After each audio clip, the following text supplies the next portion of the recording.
cube has 12 edges. Which shape listed below also has 12 edges?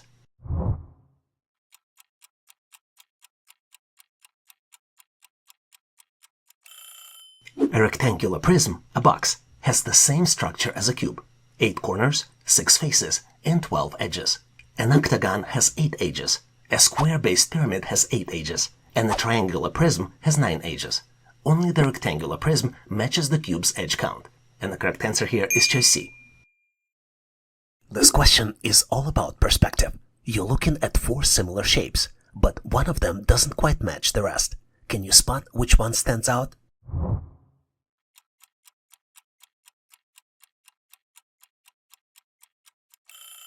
Look closely. Rotate the shapes mentally. Which one faces the wrong direction? The correct answer is choice D. When realigned, D is the only shape that faces right. All others face left, making D the odd one out. Can you determine which shape comes next?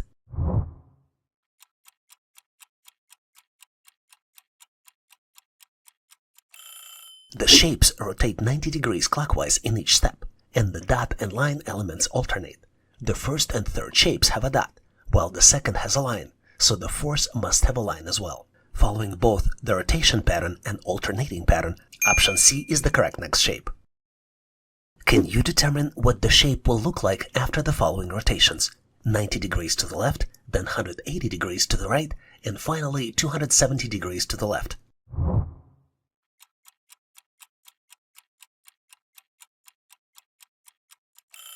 If you do the math, you realize that shape rotated 180 degrees.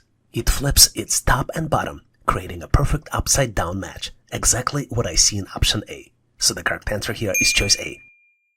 A cube is painted on all 6 faces and then cut into 64 smaller cubes of equal size. How many of the smaller cubes have no paint on them?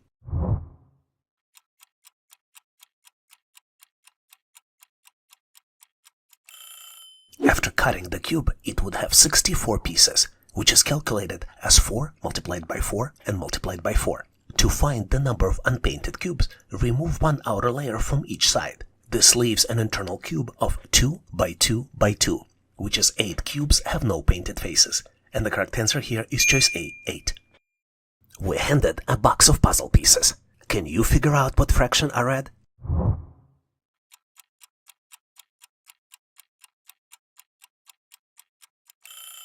Let's break it down. Add them up. 5 plus 4 plus 1 equals 10 total pieces. Now, just take the red ones. 5 out of 10. That's 5/10 of the puzzle. And the correct answer here is choice D. Where will the dot end up if you follow the instructions? Right, up, left, down, and right.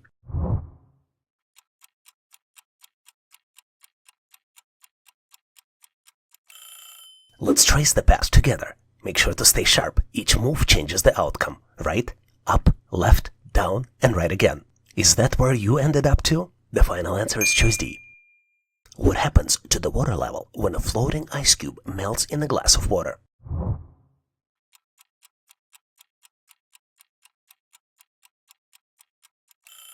Have you ever wondered why your glass doesn't overflow when ice melts? Let's break it down. When ice floats, it pushes water out of the way, just enough to match the weight, but not the volume. That's the key. Ice takes up exactly the space it had originally displaced. So the final answer is choice A. Which hill will give the cyclist the highest speed at the bottom, assuming no friction and no air resistance?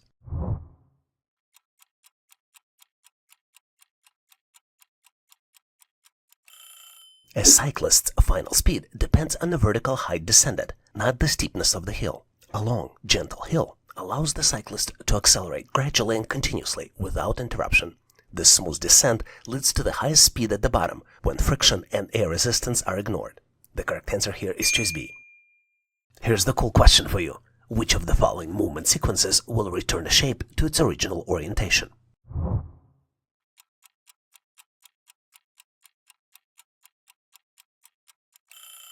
Did you get to the right answer?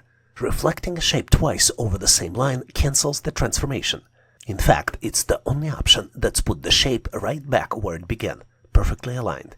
The correct answer here is choice B, reflect twice over the same line.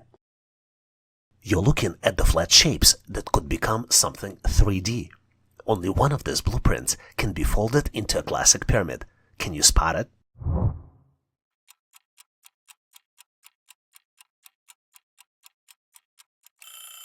Focus on the base shape and the triangles. Which layout would let you fold 4 triangles upward around the square? If you have selected option A, you nailed it. Why? This is the perfect square in the center and the triangle on each side. Just what's needed to fold a proper pyramid. A rectangle has a perimeter of 40 inches and the length that's 3 times its width. What's the area?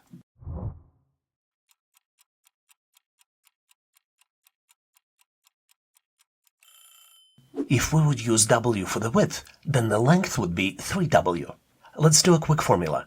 Perimeter equals 2, and then in parentheses length plus width, and then would be equal 2 multiplied by 4W, and would be equal 8 width. Just to summarize, perimeter equals 8W, which also means 8W equals 40, so W equals 5.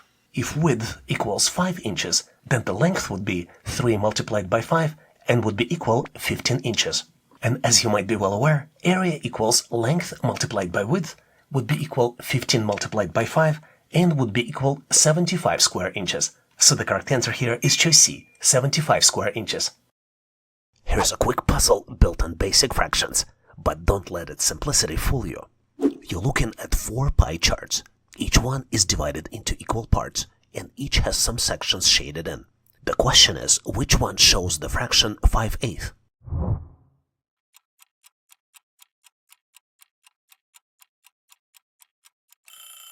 Here's what you can do to solve it correctly. Take a close look. Count the total slices. Then count how many are shaded. Which circle shows exactly 5 out of 8 parts? If you have selected option A, well done. Let's break it down. The circle has 8 equal parts. 5 of them are shaded. That's exactly what 5/8 means. Simple, clean, and precise. Patterns are everywhere, from nature to numbers. Let's test your eye for details. You're given a sequence of shapes. Each has a mix of vertical and horizontal lines. Can you identify what comes next in this evolving pattern?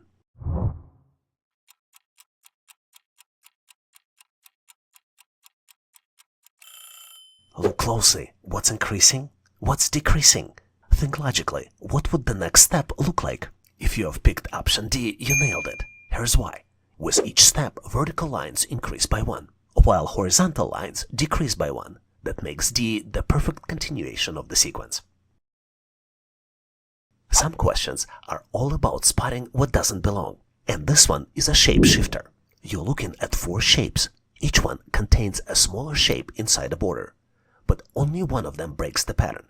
Can you figure out which one shape is the odd one out?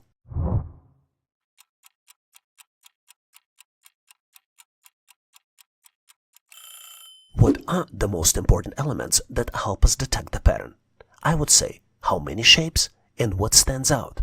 Unlike the other choices, which are all 4-sided figures, the choice D features a triangle with only 3 sides, which makes it the odd one out, which means that the correct answer here is option D.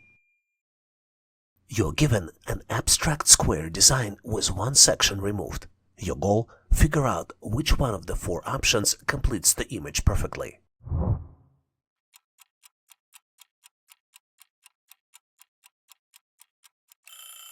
Here's how we're gonna solve it. Examine the shapes closely. Which option matches the angles, lines, and positioning of the missing part? If you have selected option C, you're absolutely right. It's the only shape where every angle and line matches perfectly. You see 4 clocks. In each one, a hand has moved, but only one clock shows a perfect 180-degree turn. Can you find the right one?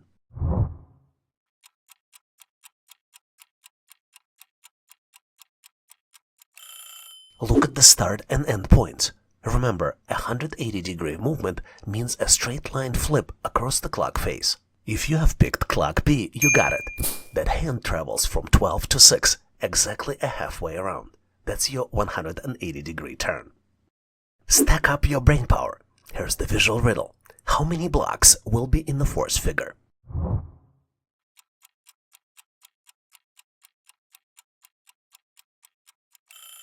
Watch closely. Each shape grows by adding a new row. First has 1 block, then 2 more, then 3 more. What's next? Yep, 4 blocks added to the pile. So the total is 1 plus 2 plus 3 plus 4 equals 10 blocks. And the correct answer here is choice D, 10. It's all about building layer by layer. Let's test your logical reasoning with this clever question. It sounds strange at first, but the clues are all there. But only if you pay attention. I have keys but open no locks. I have space but no room. You can enter but never go outside. What am I? Pause for a second. What do you think? Each clue sounds familiar. Keys, space, enter. But think about how they might connect in a non-literal way. And you probably would like to see answer choices. Here they are. A house. B, a book. C, a keyboard. Or D, a puzzle. And now I'll set a timer for you to solve it on your own.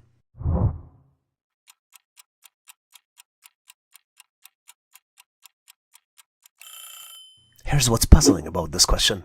A house has rooms, but not keys without locks. A book can be entered with imagination, but does it really have a space? A puzzle might be tricky, but where are the keys? One of these answers has all three: keys, space, and enter, but none of them mean what they usually do. And the correct answer here is choice C, a keyboard. Consider the following sequence: 2, 4, 16, and then comes the missing number, which you need to calculate out of 4 possible choices: A, 32, B, 64, C, 256, or D, 1024. Can you try to solve it on your own and choose the right answer?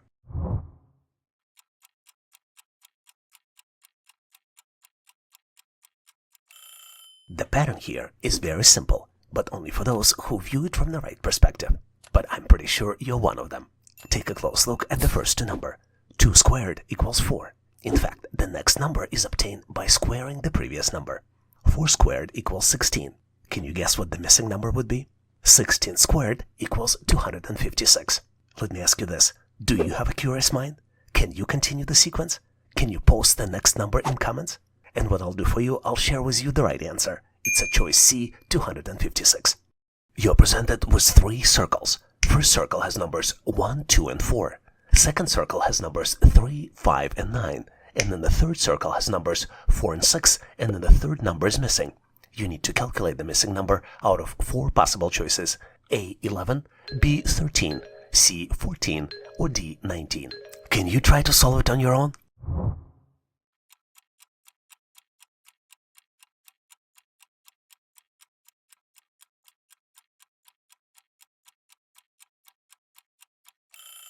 The solution here is rather simple, but very few people can see it right away. Let's look at the first circle. The calculations here are 1 plus 2 plus 1 equals 4. In fact, the bottom right number is found by adding the bottom left number and the top number, and then incrementing by 1. Second circle number is calculated as 3 plus 5 plus 1 and equals 9. And then the third circle number is calculated as 4 plus 6 plus 1 and equals 11. And the correct answer here is choice A, 11.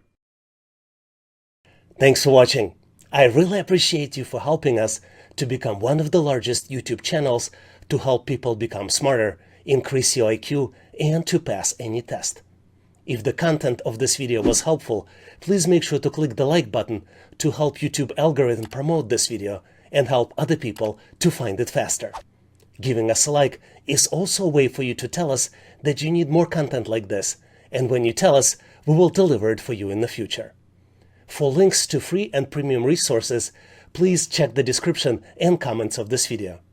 You can also go directly to our website, howtoanalyzedata.net, to download the materials related to this topic. I really appreciate your endorsement, support, and patronage of this channel. And thank you for considering to become a member and considering to subscribe. Please leave feedback, suggestions, or corrections in comments. And all the best on your journey. I'll see you in my next video.